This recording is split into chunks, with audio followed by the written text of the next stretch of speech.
di oggi, secondo te esiste la possessione diabolica? È solo una finzione oppure una malattia mentale?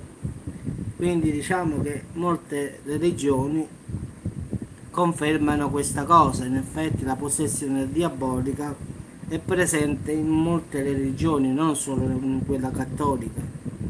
Quindi non è un problema solo cristiano, cattolico, ma di tutte le religioni.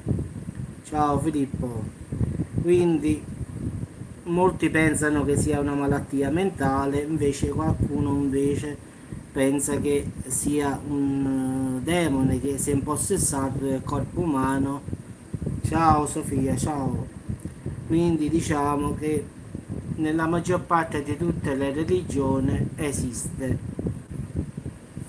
Guarda, ma secondo me sì, Filippo, perché a parte che, come sempre ho detto, se esiste il bene esiste pure il male, quindi partiamo da questo presupposto qui. Quindi è vero pure che padre Gabriele Lamort, che anche lui ha detto che il 90% dei casi sono, diciamo, persone disturbate, psicologiche, quindi solo il 10% è veramente posseduta, diciamo così. Quindi in effetti il 90% ha disturbi, mentre il 10% è vero. Quindi perciò va studiata bene la situazione, poi ogni caso è un caso a sé. Quindi, come ho detto, è tutto in tutte le religioni, nella ortodossa, nell'ebraica, diciamo anche in quella l'induismo, cioè è presente in ogni religione questa possessione, cioè prendersi possesso del corpo da parte di un'entità, diciamo, strana, diciamo, uno spirito puro, diciamo una cosa così più o meno. Quindi, secondo voi esiste o no?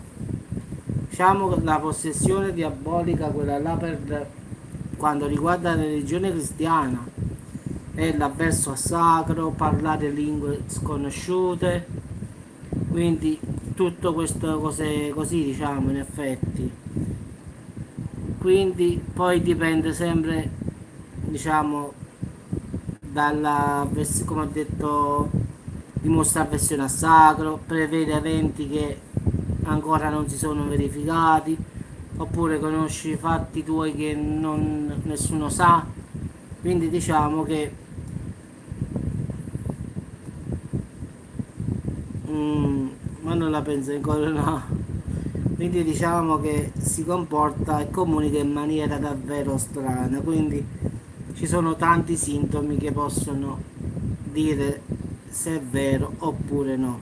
Quindi diciamo in effetti che può esistere, però non è che tutti quelli che vanno a, diciamo, i 100 persone, 100 persone sono possedute, no, 90 hanno problemi psicologici e 10 forse avranno qualche cosa perché hanno fatto pratiche, pure magia, occultismo, oppure tutte queste forme, diciamo, di evocazione del male, quindi in effetti è così, quindi solo il 10% è quello che potrebbe essere reale.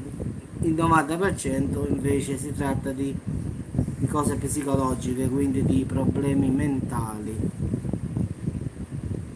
Quindi lasciami un tuo commento per sapere cosa ne pensi, se credi alla possessione, se pensi che è vero, falso, oppure pensi che sia un'invenzione, oppure la gente si suggestiona.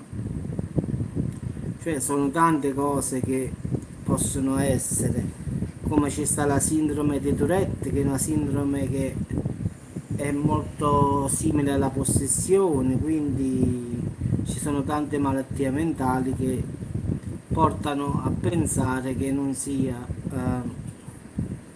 diciamo possessione, quindi potrebbe essere malattie mentali.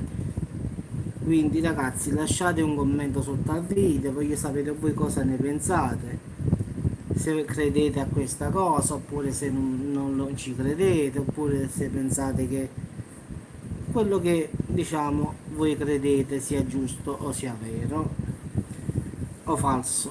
poi dipende da voi, credete, non credete, esiste, non esiste. Vi auguro una buona giornata e lasciate il commento sotto al video, poi lo commenterò